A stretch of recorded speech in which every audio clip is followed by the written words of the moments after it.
AP group 1 నియామకాల విషయంలో మరో కీలక పరిణామం. అక్రమాలు జరిగాయనే ఆరోపణలతో హైకోర్టు ఆదేశాల మేరకు ఏపీ ప్రభుత్వం సిట్ ఏర్పాటు చేసింది.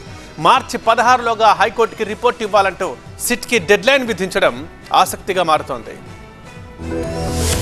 2018 నాటి ఏపీ గ్రూప్ 1 నియామకాలపై కొన్నేళ్లుగా వివాదం కొనసాగుతోంది. దీనికి సంబంధించి 3 రోజుల క్రితం ఏపీ హైకోర్టులో రిట్ అప్పీల్, అనుబంధ పిటిషన్లు దాఖలయ్యాయి.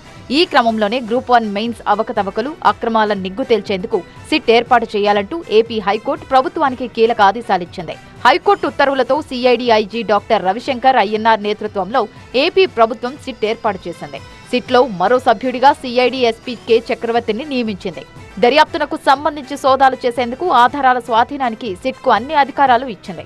ఈ ఏడాది మార్చి 16లోగా నివేదికను హైకోర్టుకు సమర్పించాలని ఏపీ ప్రభుత్వం సిట్కు స్పష్టం చేసింది.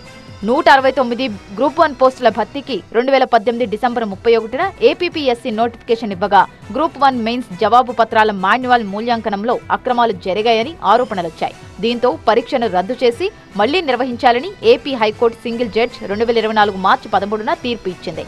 ఈ తీర్పు సవాల్ చేస్తూ ఏపీపీఎస్సీతో పాటు ఉద్యోగాలు పొందినవారు, పొందనివారు అప్పీళ్లు వేశారు.